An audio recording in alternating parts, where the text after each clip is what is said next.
The next speaker, what he does at work is he reads your company emails, and in his private time, he reads your personal emails. So you really want to be careful what you write. This is because Borys Łącki works with IT security for 15 years, in fact, and he's the author of dozens of lectures at various professional conferences. He's a specialist in penetration testing in logical trust. So this is www.logicaltrust.net. And it's a company providing complex information security services. Borys, please show us the red teaming in Poland test cases. And to encourage you to do that, I'd like everybody to offer a warm welcome. Borys Łącki. Thank you very much. We are trying to, change the slides.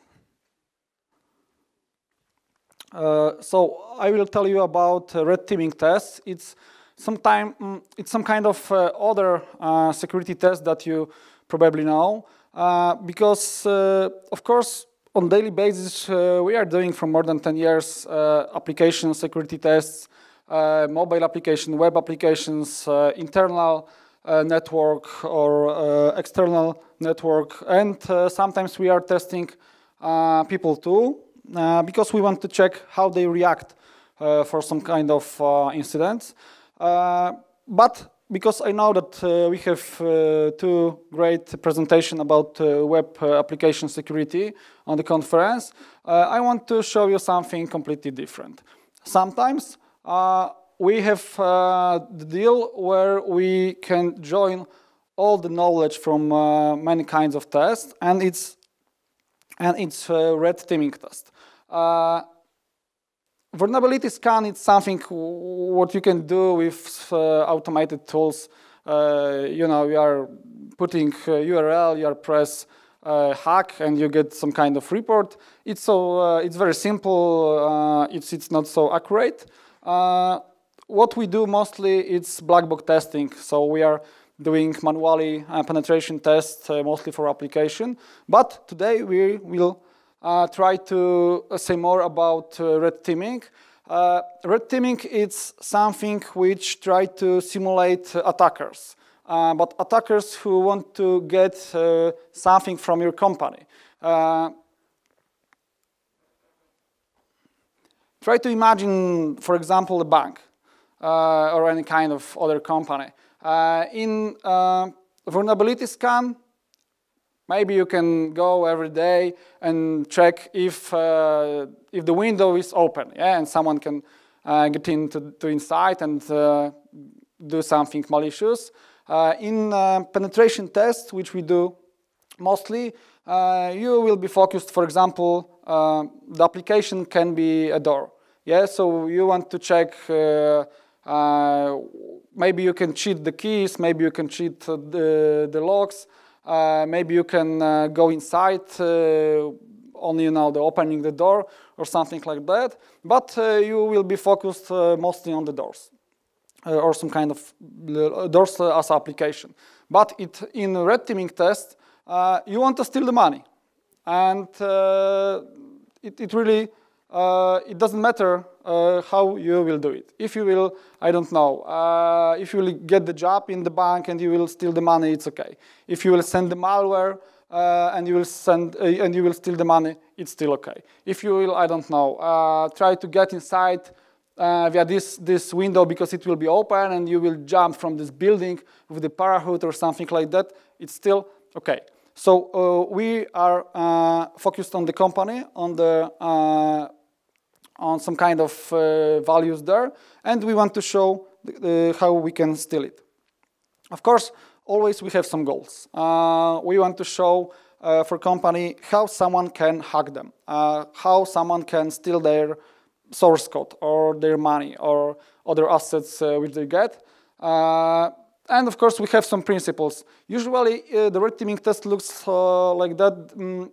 The people in company doesn't know that the red teaming test, that some company is doing red teaming test. One or two person know it. Someone from management, maybe someone from IT. Because In that kind of tests, the company can check how people will react for some kind of strange behavior, strange emails, or strange situation.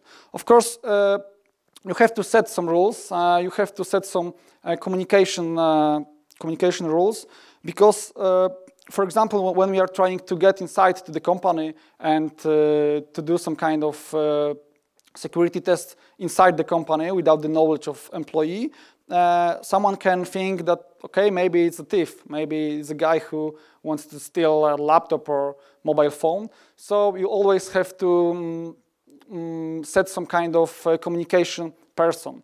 So if they catch you, you can scream that, okay, but this is security test, please don't kill me, we are only testing your environment. In that kind of, especially in that kind of physical test, you have to set some kind of hours, because you have to know that this person will be in the office. Yeah, so he can say that, yeah, okay, the guys are from Logical Trust Security, leave him alone. Sometimes when we are doing some kind of internet tests, we are giving the company our IP addresses. It's because they can know that, okay, these attacks are from known source, not from your competitor or something like that. And of course, you always have should have some kind of emergency plans, because red teaming, it's sometimes it's very very strange, and you have to use your intuition and do really strange things. Like in most of the security tests, first we are setting some goals. We have some plans, because we have to first we have to agree with the customer that, okay, for example, we can send a malware, we can send a phishing sites, we can get inside to the company or something like that, because always customer have to accept our plan. And the most important part is recon phase. Usually it's about 70% of time of the whole test, because we are trying to get as many information about the company as possible. We are checking, of course, every kind of technical websites where you can get ref DNS, virtual host names, every kind of information about software which you are using in the company. For example, if you have job offer, sometimes you are putting there that, okay, we are familiar with that kind of technologies. Yeah, so we know that, okay, maybe this information we can use it in our attack. Of course, we are reading all your LinkedIn, Golden Line, maybe Facebook, all social media profiles, because we have to know about you much more. If we want to send some kind of malware, of course, it will be always some kind directly. We will send the direct message to you. Yeah, I will show you later how it works. And the last phase is, of course, the attack. We can say that after many years, always where we have some kind of social engineering attacks, we always win.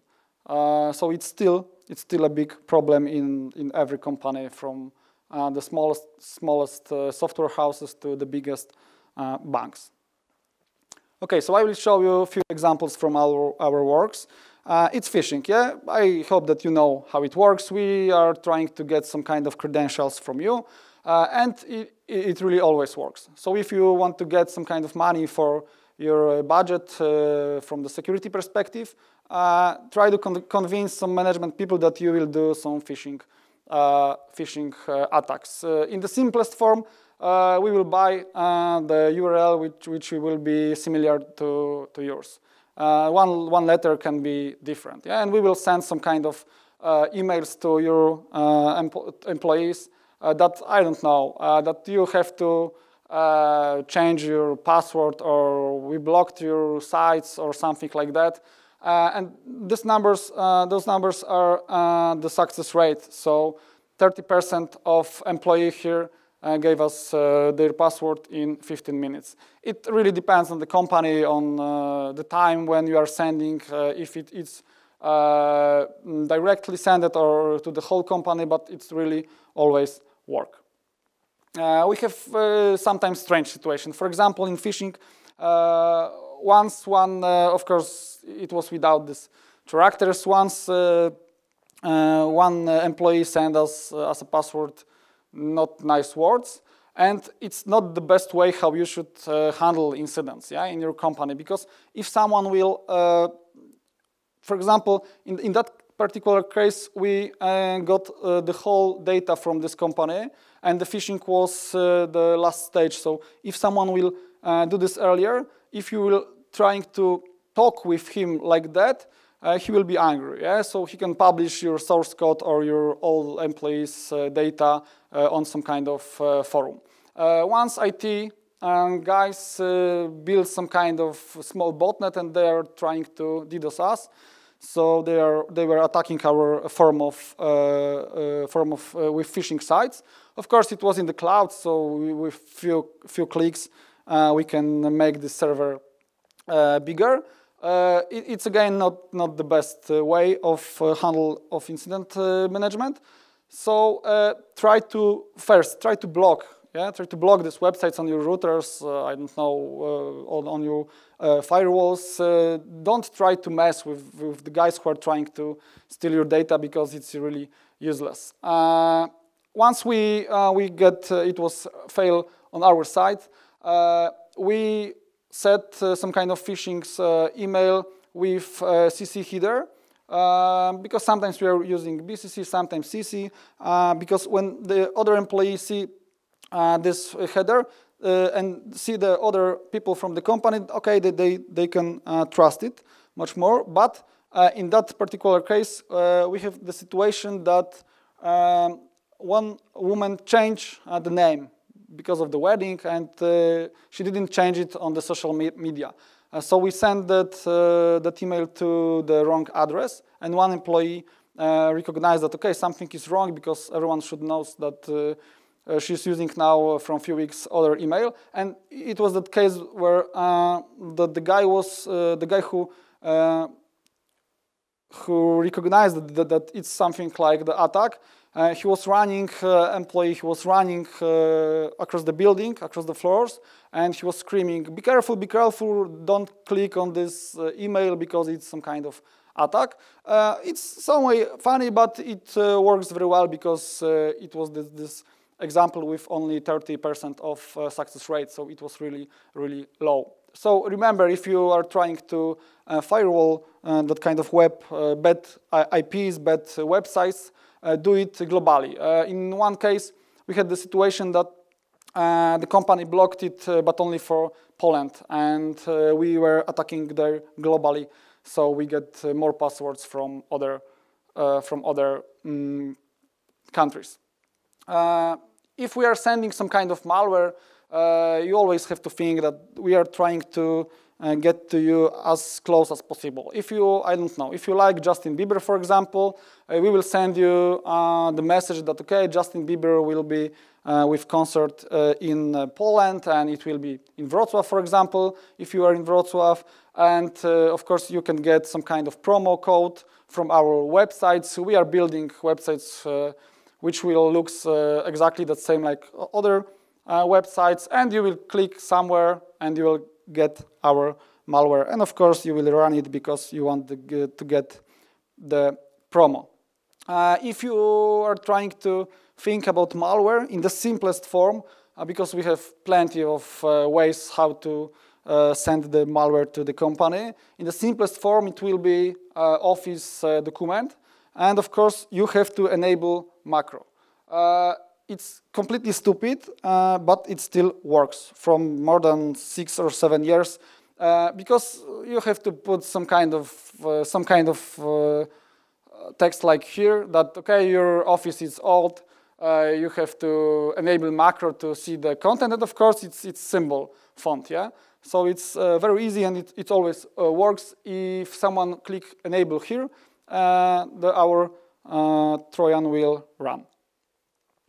We had the situation that one girl have problem with our attachments. Of course, she ran it, but she sent it to the IT guys that I have problem with this email. And of course, IT guys click on this email. So they got us the whole infrastructure with AD administrator.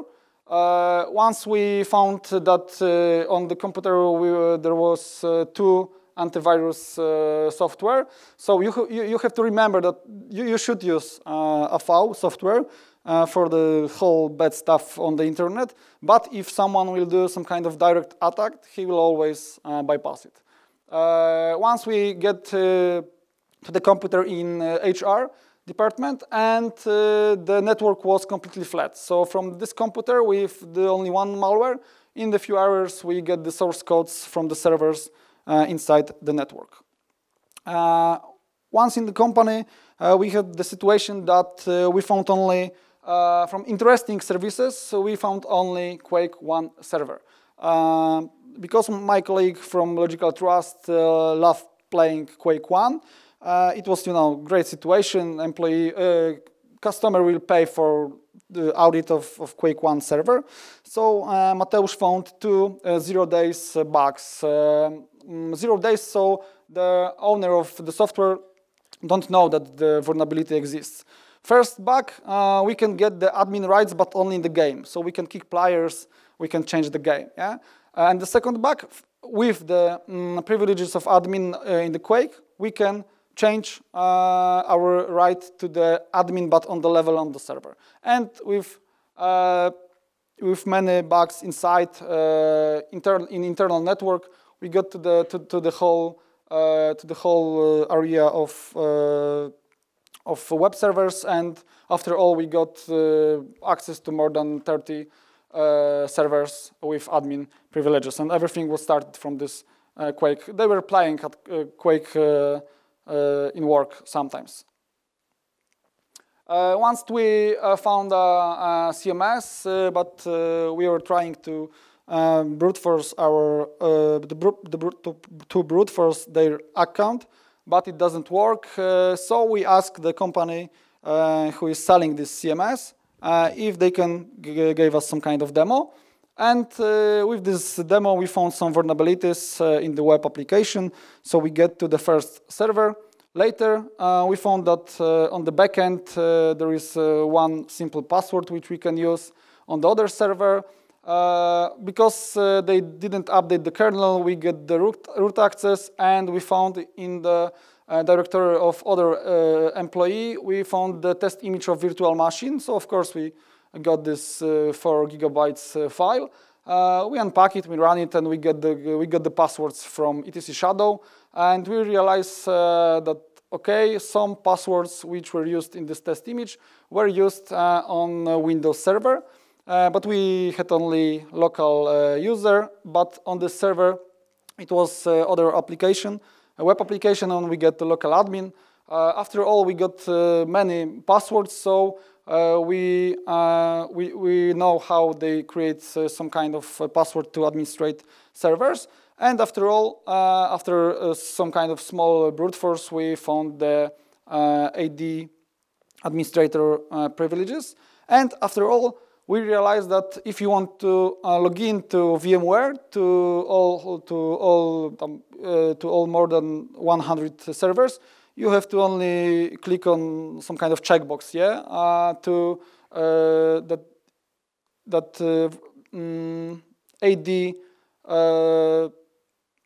that your AD admin account should be used to log into this VMware. So we got whole the infrastructure.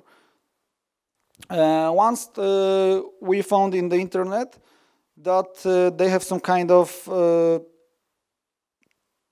camera which was exposed to internet. Of course, it was with some kind of login authentication panel. But tomorrow on Michał Sajdak presentation, you will see that most of that kind of software is really bad. So you shouldn't put any kind of cameras, internet, any kind of IoT. You should block it on firewall and use only VPNs to access it. Here we got the firmware from the website of producer of CCTV. We have to do some kind of tricks there. So we decrypt the firmware. and we found the two vulnerabilities again. First was the bug that we can get the configuration data, and with this data we found another vulnerability that we can run our code. So of course we got some kind of access to the first server, and usually, especially people from IT, think that okay, internal network is after our firewalls, UTM, our many security gateway devices, so they don't care about the security inside the companies. And in that particular case, we found that we can use some kind of network attacks to sniff the whole network. And again, everything was started from these cameras. Because usually we talk about the customer later, about our attacks. They told us that there is one guy who loves to see what is going on in the company, and he's very old, he can't use VPN, it's too complicated, so he's using those cameras. When we are talking about any kind of physical security, you have to think that everything is possible. We can check your Wi-Fi connection, but we can go inside your company.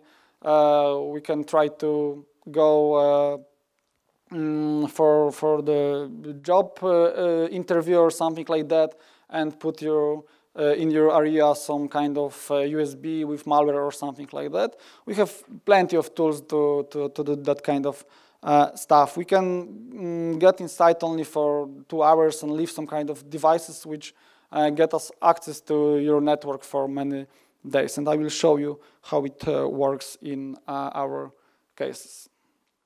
I don't know if this picture is familiar for you.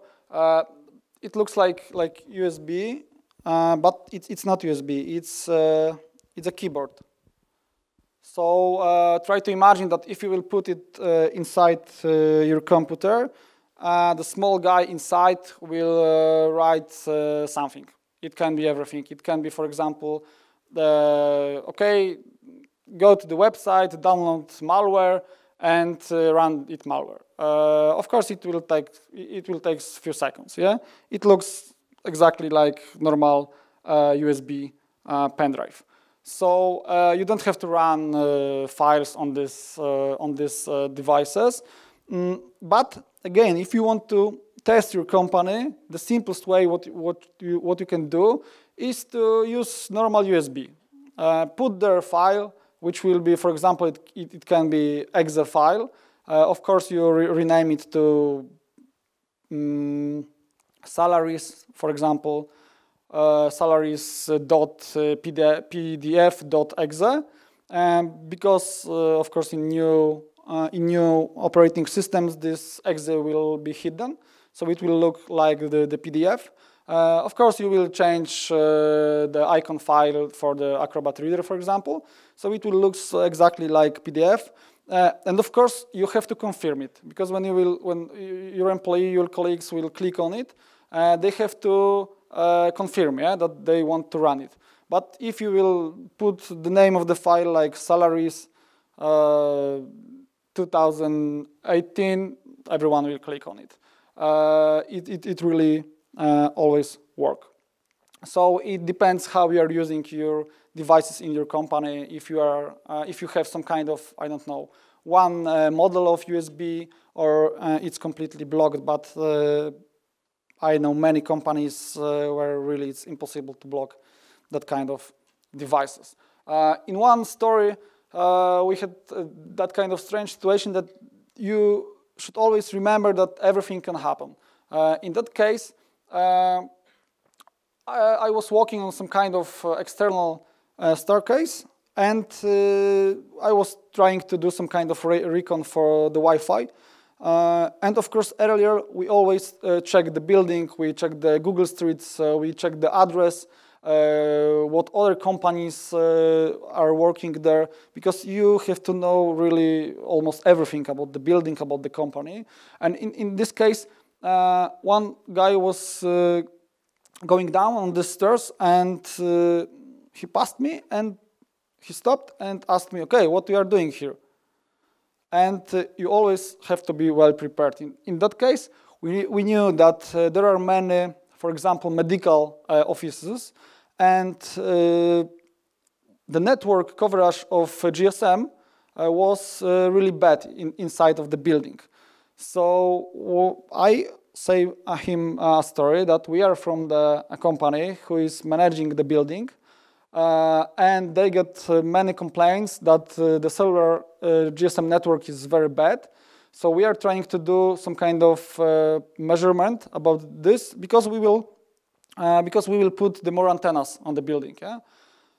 So he think that okay, seems like it, and of course later on our meeting after all our works, he knew that okay, this guy weren't from this company. So you should always remember that really everyone can attack your company with plenty of stories. Of course, that kind of attacks are not cost effective. Yeah, it's much easier to use phishing, malware, some kind of internet attacks. But you should be prepared that someone, if you have really something which is really a value for you, someone can use that kind of attacks with physical red teaming attacks. When you are trying to bypass some kind of, MyFire cards, you can use devices which can clone these cards or do something like that. But really, and probably you know it, the most simplest way is just to get inside after the employee. You can go for CV interview. It's really for the work interview. It really depends on the company, but it's not so hard to close to get to the company, to the inside office. Once we had the situation that the doors was broken, and it was a few floors in the building, and I was doing some kind of recon, and I realized that sometimes one door are not always closed. So of course I got inside, and what was later I will tell you on the next slides. In the next situation, we got the company.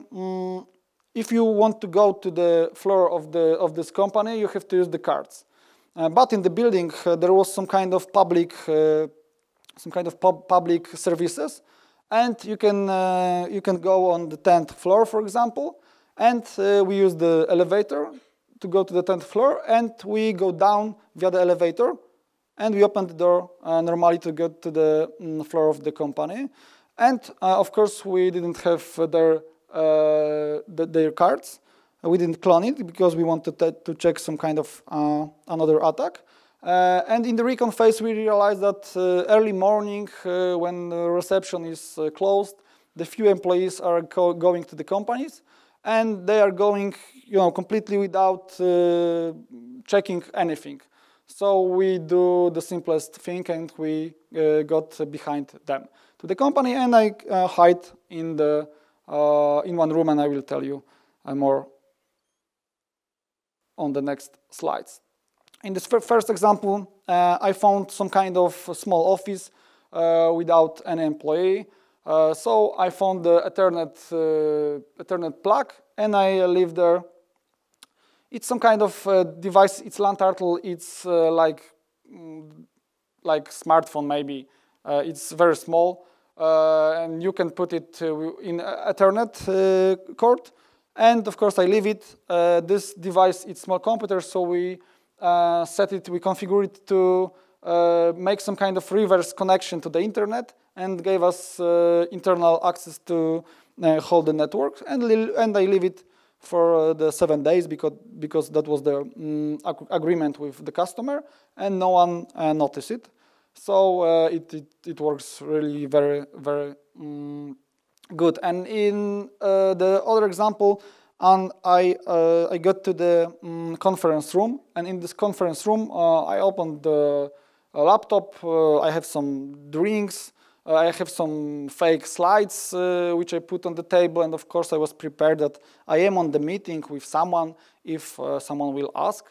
And it was short job because I have only 2 hours there. So first I was trying to connect to the network using the plugs behind some kind of tables. And I got the internet connection, but I was in the guest network. So they had some kind of VLANs, and it was very well configured. So I looked around, and I realized that they are using some kind of teleconference devices.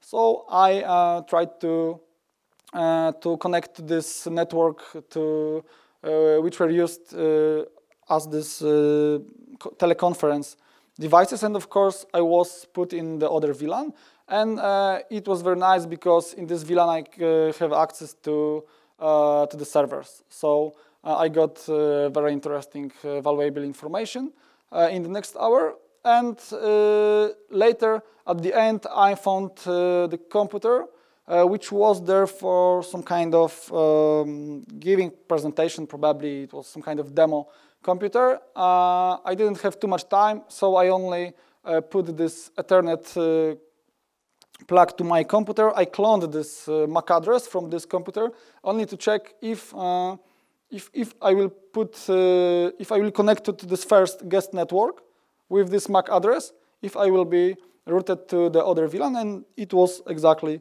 like I said. So again, I was in the company network, and I lived there again, these Untitled devices for the next 7 days. And they didn't realize that we got the access for the next 7 days. And the last story, it's something which is our mission impossible, because in one company, we have the situation that the server room was inside the company, and it was really well secured. So we know that it will be not possible to go, behind the employee to go inside to the server room. So we asked the customer if we can do something extraordinary, and he can, yes, of course, because it's impossible to get there. And we found the guy who was in their server rooms a few times, because he was from external company. This guy was doing some kind of power line services. So we found this guy. We tell him that, okay, it's some kind of controlled attack. Of course, we will pay you if you will show us that it's possible to get there. And this guy say, okay, it's a great idea. I want to do this because, it's something that you can try to hack someone and then for the money.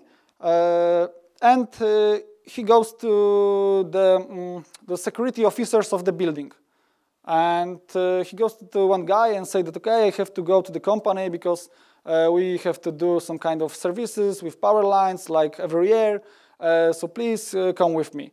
This guy, of course, didn't know that it was only a part of the attack, and together they crossed the first border with the reception, and later it was some kind of talk with the IT guys, and of course they convinced them that he is here only today and he have to do some kind of services, and we got inside to this server room. Of course, we have the rules that we will not do anything with the server computers, but you can imagine that this guy, for example, will put this rubber ducky, this small USB device, which is keyboard, in a few seconds to your USB servers, and in the night this keyboard will do something strange on your servers. In the completely extreme situation, it can boot your computer in the single mode and add some kind of reverse connection, add some kind of backdoors for our purpose. I tested it and it really works, but of course in that case we didn't do this. So I want that you should remember this slide. It's the most important. Effective attack is a matter of a time and the money. So as IT guys, as guys who are the programmers who are doing in IT, your role, part of some kind of your role is to trying to increase costs of the attacks.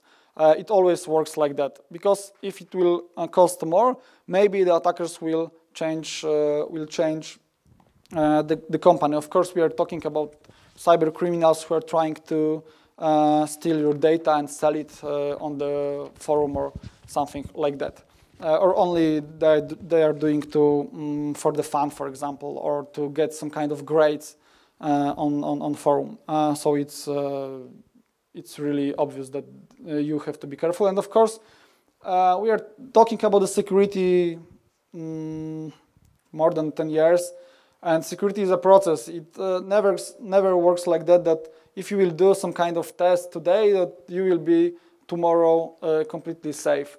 Because people are changing, you are adding new function to your application, and you should remember that it's very important to think about the security as a process.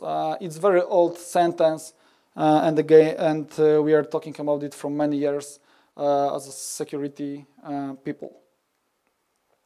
How it works in our cases? Usually, of course, after that kind of tests, we are sending the report. We are sending the access to some kind of education platform, and if it's possible, we are trying to do some kind of presentation for the employees. We are showing them at the end how this fake USB works. That it's possible that someone will connect some kind of small computers and etc. etc. And it's very important because after all, they will discuss about it in the next few days in the social room, drinks coffee, and it really works the best if you will talk about that kind of attacks. If you can give them that kind of device, they can touch it because it really looks. You see this that they are opening the eyes when you are putting this USB device, and after a few seconds, sometimes something is happening on the screen. A few words at the end about defense. Of course, you have to detect that someone is inside your network. In our cases, in most of our cases, IT guys didn't know that we still hold the data from their companies. If you will read many reports about the incident handlings, you will see that usually it took more than 200 of days to react to detect someone who is especially in big companies in your network. Of course, you should train the employees. I showed you some simple things like phishing, like simple USB tests. Of course, you always have to agree that kind of test with your management. But if you will train the people, it works the best.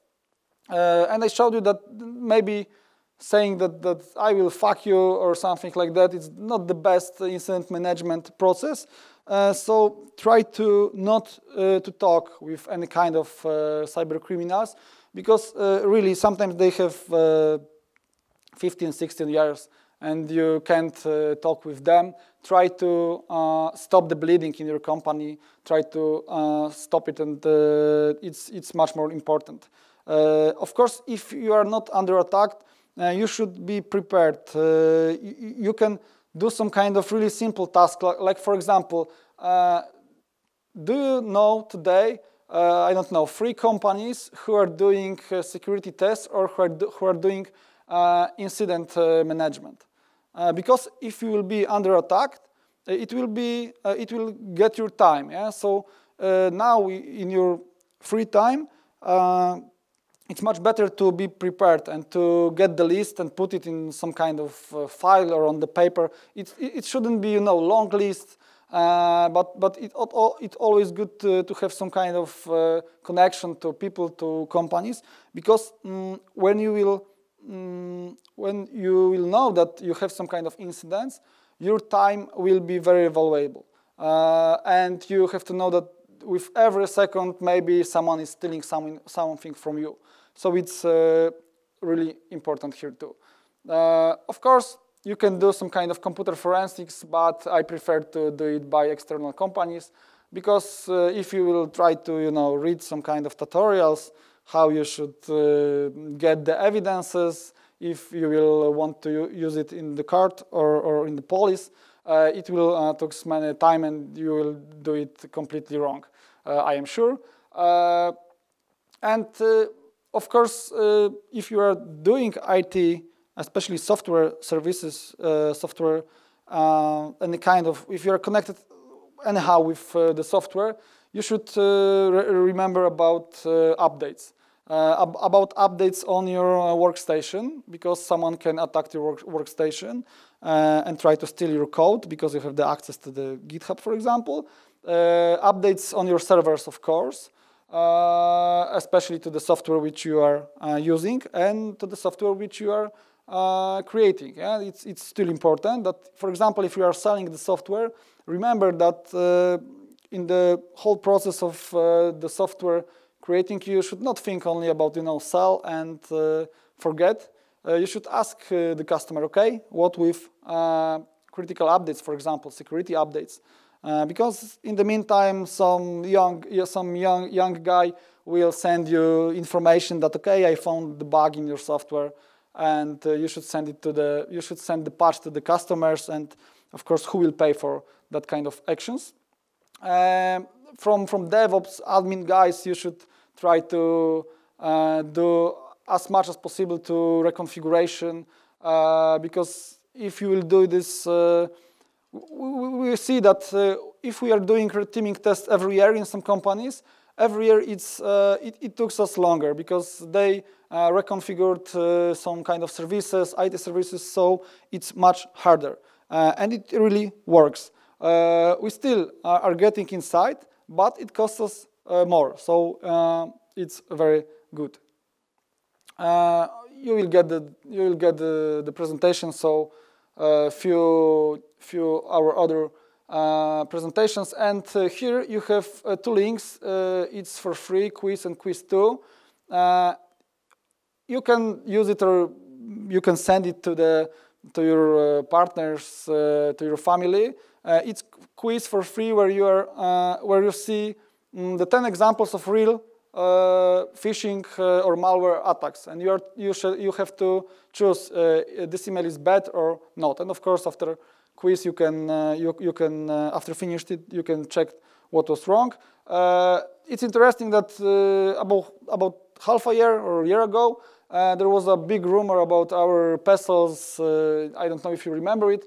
We made a website, sprawdźpesel.pl, and there is a website that put the PESEL here to check if it was stolen. Yeah? And this site is still running, and we got more than 50 or 60,000 of users who do this.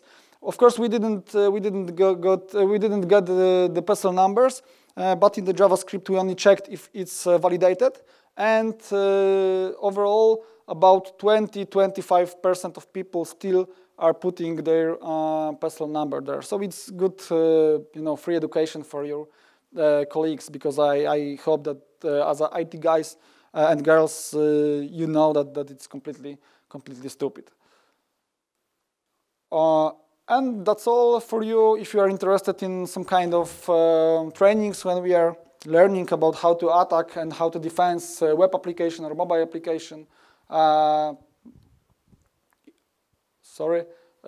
will get 20% of discount. Just email me or write me the message on the LinkedIn. And that's all. Thank you for your attention. If you have some question, I will try to answer it. Thank you very much, Borys. Thank you very much indeed. And yes, we do indeed have some questions. Question number 1, and may I remind everybody, please feel free to use our website or the app for asking questions. And there are 2 questions from the codedive.pl website. The first one is very straightforward. Do you only get paid when you perform a successful attack? No, it works always like that. We don't get a fee for the success. The customer is paying for our time. You can imagine that, for example, we say him that, okay, if you are doing, I don't know if it will be red teaming test or normal application security tests, we are always try to say him that, okay, it will take, for example, 3 weeks or 1 week or 6 weeks of work of 2 people, and it will cost that amount of money. And that's all. We are trying to do, in every kind of security tests, always we are trying to do our best. And you should know that, for example, it's impossible to find all vulnerabilities in websites. Of course, it will if it's complicated product. So we always are trying to find as many vulnerabilities as possible. But you should know that it doesn't mean that after all tests we found 1% of bugs, because maybe there is some kind of function which works only in specific way of running the flow of user or something like that. So always, for example, if we found something in the application, we are always trying to talk with customer, check the code in the other places, because if we found I don't know, even one SQL injection and we can get hold the database, you should check it later. You should learn from our report, not only patch the vulnerabilities which we will found. Okay, question number 2. I'm not entirely sure I understand it correctly. The question is this: did the guy who let you in the server room verify that you are indeed protesters, and was he fired afterwards? I don't get the word protesters, like... Pen tester. Yeah, sorry, yeah. Of course, we are on the market for more than 10 years, and we talked with him, we signed some kind of agreement. It was agreement with the customer, etc., etc. Yeah, of course, the question is if this guy knows that we are the penetration test company, because maybe we will be some kind of cyber criminals, yeah, and we will find the guy and we will pay him. It was some kind of networking connection between people, so someone knows us and can recommend us, so it was much easier. But of course, it's a nice question that maybe someone can use the people who you know to some kind of attacks, yeah, and even those people will not know that they are part of the real attack. They will think that it's some kind of red teaming test, yeah. Question number 3: do you know any tools for audit automation during the software build?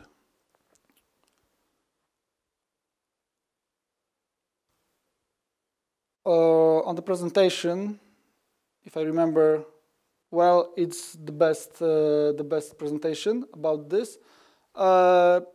If you want to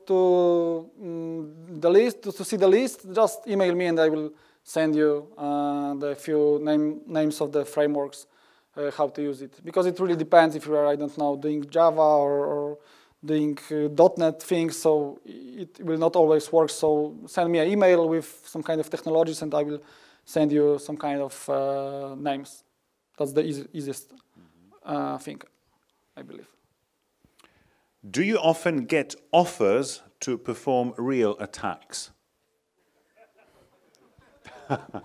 It always depends how much money do you have. It's simple. You know, when you are, it's some kind of joke that when you are signing NDA, for example, I don't know, for $500,000, if you will steal 10 millions, it's okay, yeah? Of course, it's a joke because it's not so simple, but sometimes sometimes we got some kind of emails, for example, from the cyber criminals, which are trying to sell their services. Or, for example, 1 or 2 years ago, the Pedro wrote us that he got access to many banks around the world. And he can send us some kind of simple sample data from these banks, and maybe we will go to these banks and we can show that, okay, we are the logical trust penetration security company and we have your information. Of course, it will be illegal, so we are not doing it. You know, we are now in some kind of a great situation because we can hack people, companies, computer system, and someone is paying for it. So we believe that it's not necessary to, to take a risk to do something stupid which can get us to the prison. Yeah. Of course, if you will came to me with deal that we can steal, for example, $1 billion, we will think about it. Who is responsible for possible downtime on production caused by audit? Always we are trying to communicate with companies that every kind of security tests, especially on production servers, they are risk. It's some kind of risk. We didn't have in our more than 10 years of testings situation that something stopped because we are trying to, if we knew that something can be very dangerous for the servers, for example, we don't do this. We are writing about this in the report, or we are talking with the customer that, okay, we see that maybe, for example, we can do some kind of escalation privilege on the server, but we will try to use the bug in the kernel so a server can stop. And of course, if he can accept it, for example, okay, try to do this but on the 2 a.m. Yeah? So it's always important, of course, to know that customer always have to accept the risk. That especially in that kind of tests like red teaming, it's very sensitive way of testing security. So you have to be prepared for everything. For example, we got the situation that one IT guy, he was thinking that everything was failed because of him. And next 2 months, he was not talking with the management. So you have to know that kind of tests are very, very specific, and we always talk with the customers about this kind of tests. We know the situation from our friend companies that one woman, after some kind of phishings, one woman went to the IT guy and said to him, "You knew it, that they will test us. You knew it and you didn't tell me." And in the next half year, they were not talking after a simple phishing test. So you should know that these tests are really, really specific. And of course, mostly we are doing web application tests, mobile application tests, but these test cases are from last 2 years, if I remember well. And the company really wants to do that kind of security tests. There's one more. Actually, the one I would have liked to ask. The question is, how long is your criminal record?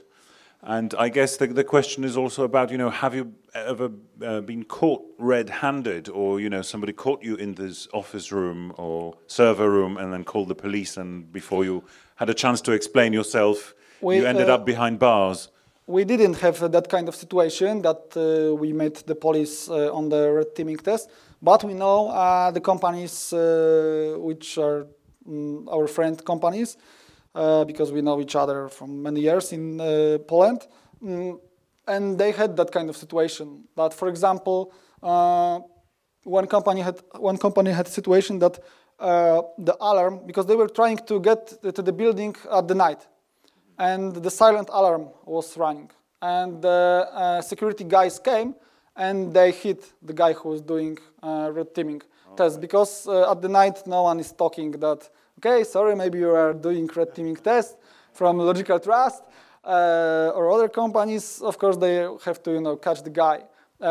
Once we know that our other friends on the red teaming test, some employee catch them, and okay, what we are doing here is something illegal, and they had some kind of one sheet of paper when they have the information that they are doing some kind of security tests, and they showed them. It was completely faked, without the name of the name of the company. It was completely fake with the sign with stamp of the company that they are doing because they found it in the server room. and they show them this paper, and the employees say, "Oh, okay, it's okay." Yeah, of course, we have to take the risk that everything can happen, and that's the most beautiful in this tests. So I guess finally a request, Borys, have mercy on us and to help you with that decision, to be good to us. We've got a little gift for you. It's not exactly 500,000 or 10 million, but hopefully you'll accept this as a token of goodwill. Thank you. Ladies and gentlemen, Borys Łącki.